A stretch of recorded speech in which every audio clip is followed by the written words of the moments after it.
Cristóbal Cobo es actualmente director del Centro de Estudios de la Fundación Ceibal e investigador asociado del Centro de Habilidades, Conocimiento y Desempeño de la Universidad de Oxford. Fue profesor y director de Comunicaciones y Nuevas Tecnologías de Flaxo México. Ha sido evaluador externo de diversos organismos y actualmente colabora en el directorio de la Red Global de Recursos Educativos de la UNESCO. Tiene un doctorado en Ciencias de la Comunicación de la Universidad Autónoma de Barcelona. Bueno, y Cristóbal ha titulado su presentación: en vez de valorar lo que mides, mejor mide lo que valoras. Así que, digamos, le damos la palabra para que amplíe, digamos, este título a través de la presentación. Bueno, muchísimas gracias. La verdad es que es un privilegio estar aquí y es un desafío, puesto que es el cierre, así que algo inteligente hay que tratar de decir. No sé si lo vamos a lograr. Teresa me pidió dos favores: uno, que fuera provocativo, y dos, que no pusiera ninguna diapositiva en inglés. Por lo menos una de las dos voy a cumplir, no sé cuál. Ustedes saben que cuando se construyen los primeros vehículos, la gente estaba muy contenta, puesto que al fin se iba a acabar los profundos problemas de contaminación que había en las ciudades, con todo el estiércol que dejaban los animales por las calles. Tuvieron que pasar los años para que nos diéramos cuenta que, si bien se resolvía un problema, los efectos colaterales de la tecnología generarían una cantidad de emisiones en CO2 que nos provocarían profundos dolores de cabeza a fines del siglo XX. Quizás algo similar ocurrió cuando se crea Internet, que se crea como un dispositivo para poder defenderse de un potencial ataque de una manera distribuida, el famoso ARPANET. ¿Quién diría que algunas décadas después esa misma estructura distribuida permitiría convertirse en una plataforma para que la ciudadanía empoderada le exigiera al mismo Estado tomar ciertas precauciones o reponer ciertas agendas pendientes? Y esta idea de los efectos colaterales es lo que yo voy a utilizar para reflexionar en esta mesa, porque me sospecho que cuando surge el entusiasmo de incorporación de tecnología en las aulas, estos efectos colaterales que traería la tecnología quizás fueron difíciles de prever, pero hoy día son muy, muy evidentes en el paisaje de la educación. Era difícil prever que la incorporación masiva de acceso a información iba a poner en jaque, y si no en jaque, por lo menos en cuestionamiento muy profundo, el papel del currículum. Iba a poner en cuestionamiento muy profundo los mecanismos tradicionales de evaluación. Iba a poner en cuestionamiento muy profundo el rol de la escuela en la sociedad. Y voy a arrancar con algunas tendencias. En educación y tecnología nos encantan las tendencias. Y es una tendencia un poco amnésica, porque nos olvidamos absolutamente de las tendencias del 2013 y 2014, porque son la prehistoria, y nos interesa el 15, el 16 y el 17. Algunos decían por ahí que, como no sabemos qué hacer con el presente, siempre miramos el futuro. Y cuando vemos tendencias, empiezan a aparecer en el mundo de educación y tecnología insumos, podríamos llamarlo así, como la gamificación. No encontré la traducción, lo más parecido, Teresa, lo siento. Libros electrónicos, aprendizaje adaptativo, Facebook y aula invertida. Estas son algunas de las cuestiones que hoy día uno escucha permanentemente en los corredores de educación y tecnología. Y bueno, yo hice un ejercicio de ver qué está diciéndose, no desde el mundo de los generadores de tendencia, sino que dice en su modestia calma la academia, qué dice la ciencia sobre estas tendencias. Y lo que hicimos fue hacer una pequeña exploración en Scopus, que es ustedes saben, es una de las principales bases de datos de revistas científicas, para ver qué había tanto de conexión entre estas promesas y la modesta realidad. Y encontré algunas cosas como estas. Perdón que la pantalla tenga tanto texto, voy a leer solamente los titulares. En gamificación, por ejemplo, encontramos que las metodologías de evaluación existentes con las que contamos no logran capturar el aprendizaje que podría generarse a través de la gamificación. Hay un profundo problema ahí de traducción y de identificación. En evaluaciones sobre el valor del libro de texto en la capacidad de lectoescritura, pero por sobre todo de comprensión, vemos que resultados de investigaciones experimentales nos muestran que los libros electrónicos no superan a los que recibieron una instrucción convencional en libros de papel en grupos de control, en estudiantes de inglés, capacidad de comprensión. Es decir, solamente por el dispositivo no hay una diferencia sustantiva. Aprendizaje adaptativo, otra cosa que está muy presente hoy día en la agenda de discusión. Sumamente interesante, se encontró que el entrenamiento adaptativo no tiene efectos significativos en los alumnos y en algunos casos redujo su autoeficiencia. Facebook, incluso más preocupante, la investigación lo que identificaba era que, dada la profunda ansiedad de estos nativos digitales, como llamaba Prensky en su época, lo que sugiere el texto es que breves usos de tecnología cada 15 minutos, como si fuera un adicto el pobre, puede evitar la distracción interna que puede generar la falta de uso de Facebook. Yo me preocupé cuando vi este. Y por último, la famosísima Flip Classroom o aula invertida, a la hora de ver si realmente genera cambios sustantivos en los procesos de aprendizaje con grupos de control, no se encontraron cambios en los estudios que yo vi, y ahí están las fuentes, en base a rendimiento de un grupo de estudiantes. ¿Significaría a la luz de estas 5 tendencias que las tecnologías no sirven para nada en los procesos de aprendizaje? Yo creo que es mucho más complejo que eso. Hay muchas lecturas que podríamos hacer de esto. De partida, los resultados no son para nada concluyentes, porque hay una gran literatura y las visiones son divergentes. En segundo lugar, tenemos una profunda necesidad de transitar de la intuición a la investigación cuando hablamos de tecnología y educación. Y por último, entre otras cosas, es que cuando hablamos de estos procesos, las tecnologías como tales no son disruptivas, sino que son las prácticas las que las pueden llevar a uno u otro término. Pero si no tenemos, y volveré sobre este tema, si no tenemos mecanismos de evaluación que se adapten a estas innovaciones, difícilmente vamos a poder encontrar los apropiados procesos de aprendizaje que se esperan.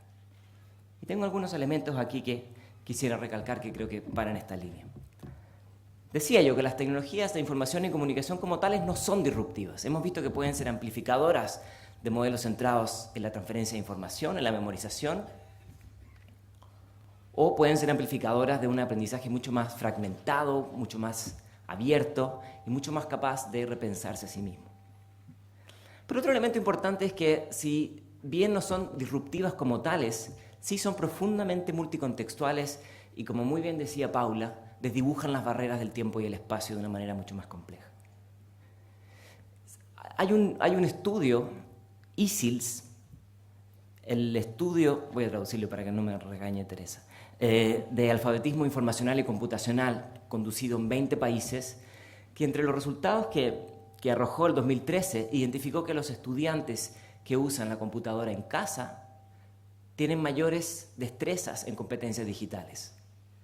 Es decir, la casa se convierte en la variable independiente que genera uno de los factores más determinantes.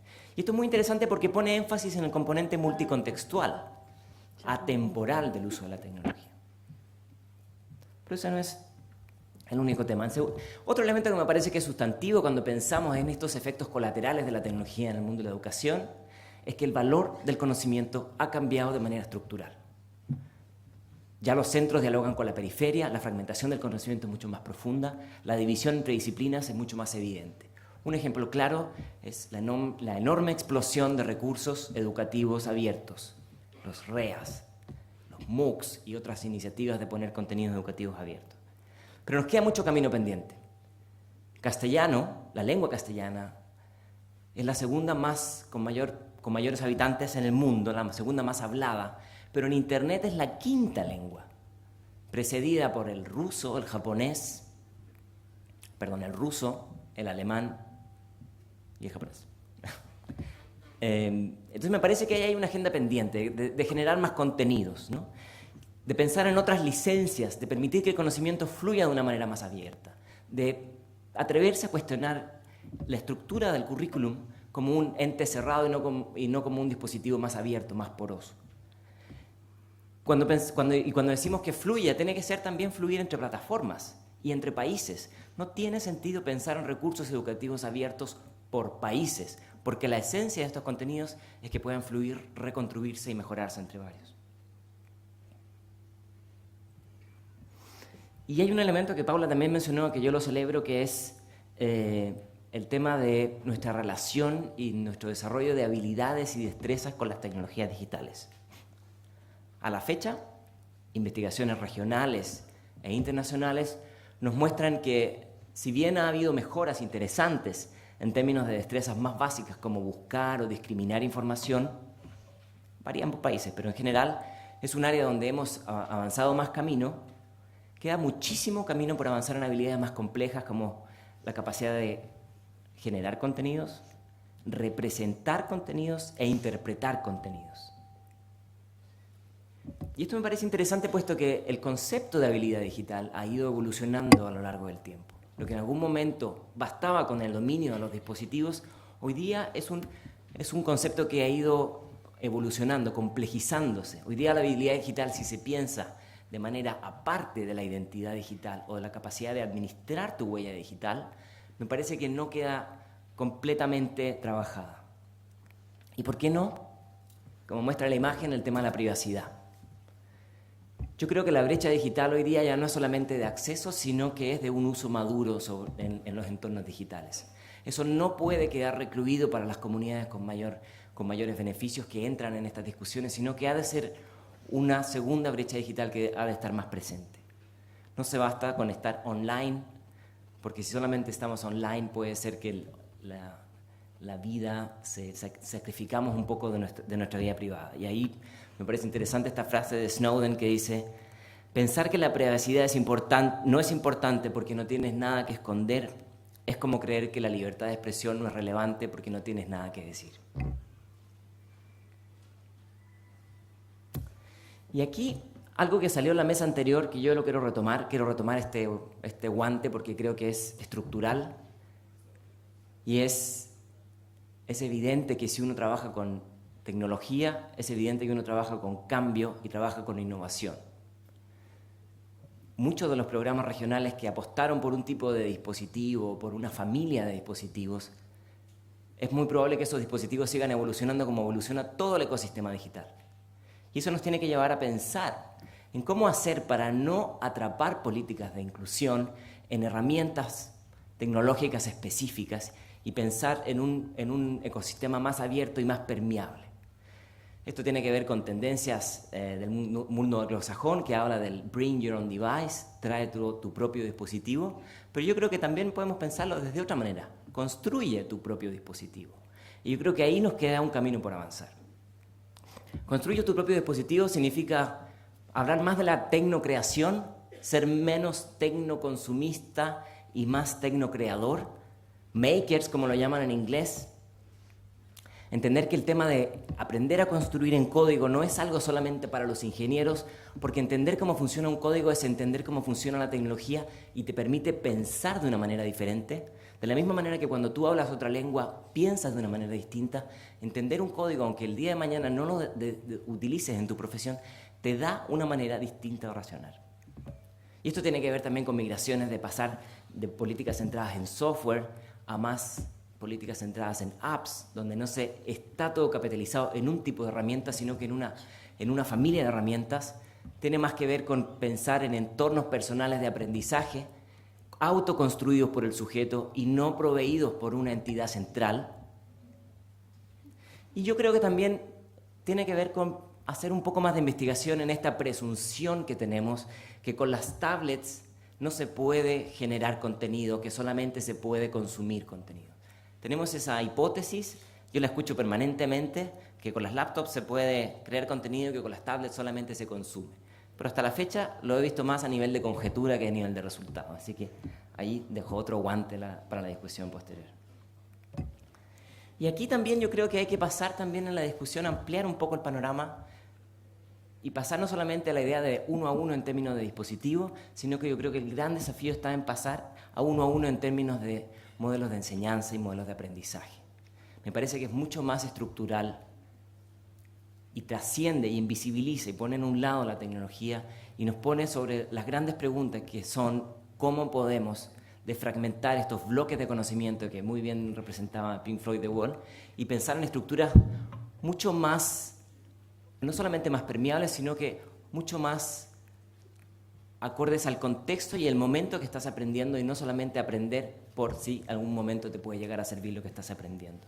Y esto tiene que ver con rutas de autoaprendizaje, tiene que ver con este concepto del web curriculum o el wiki curriculum, como llaman en inglés. Aprender a aprender. En la mañana Miguel Brechner decía, yo quisiera que habláramos menos de TIC y más de pedagogía. Y yo voy a agregar una segunda frase. Yo quisiera que habláramos más de eutagogía y menos de pedagogía. Porque al final del día la eutagogía lo que hace es poner el énfasis en que nuestros aprendices sean los propios arquitectos de su saber, acompañados y enriquecidos por nosotros, pero en un aprendizaje que no queda limitado ni a un momento del tiempo ni a un campo disciplinar en particular. Y ahí nos puede acompañar, por supuesto, ciertas evaluaciones de orden adaptativo. Y aquí quiero poner el énfasis en otro elemento que creo que es sustantivo y me ha tocado verlo en Ceibal y la verdad es que he aprendido muchísimo. ¿Cómo avanzar hacia innovaciones en educación que sean escalables? ¿Han escuchado esa frase que dice el futuro ya está aquí, pero está mal distribuido? Yo creo que la innovación de calidad ya existe, pero está mal distribuida.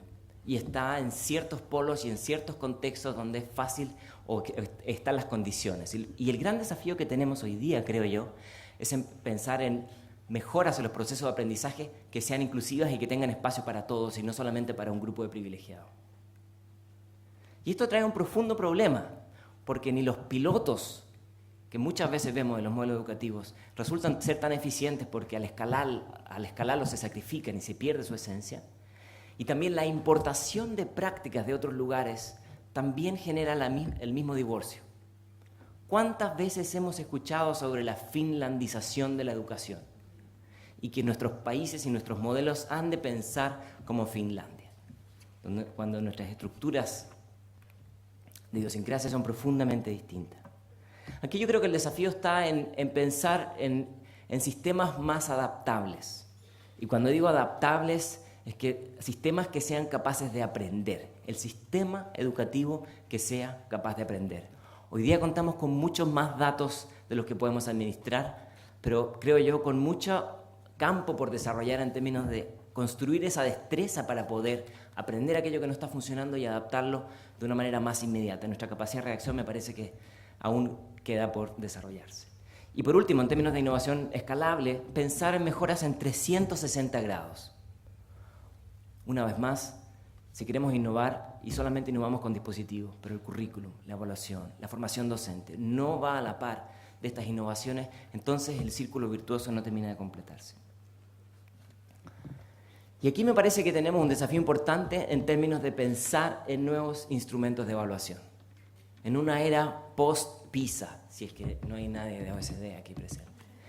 No es que tenga un problema estructural con PISA, pero me parece que podemos construir mecanismos de evaluación que vayan mucho más allá de PISA.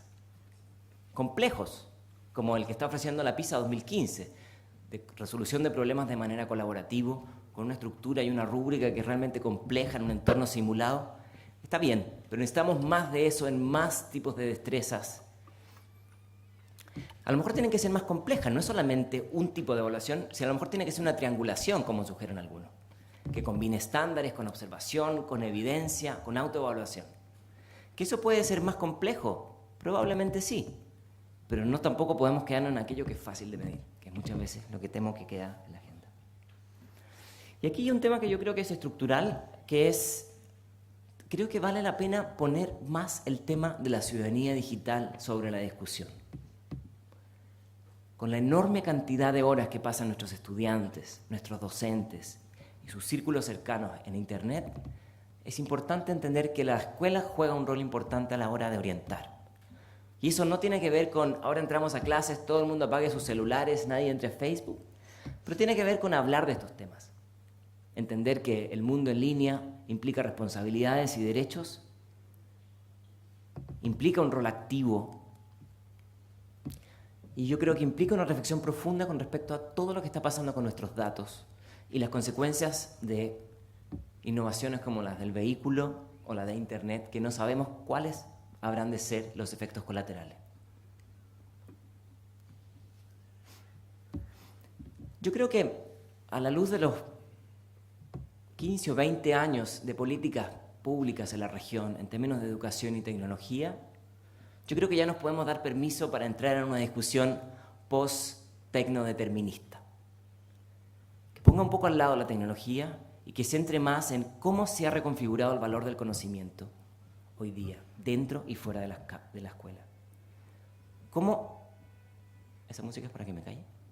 ¿Cómo pensar en aprendizajes más híbridos? ¿Cómo pensar en nuevos dispositivos para medir? ¿Cómo construir el enorme entusiasmo que generan las tecnologías en términos de autoestima y motivación como aceleradores de nuevas posibilidades de aprendizaje?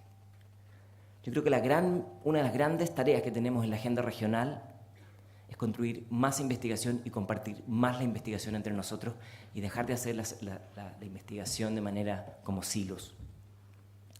Yo creo que hay que transitar de un enfoque centrado en lo tecnológico hacia formas alternativas de aprender el aprendizaje, de entender el aprendizaje. Y quiero terminar con esta frase. Yo creo que existe una suerte de consenso entre quienes nos interesa el mundo de la educación, que añadir una herramienta, una capa de herramientas sobre el currículum no resulta suficiente para detonar los aprendizajes que queremos.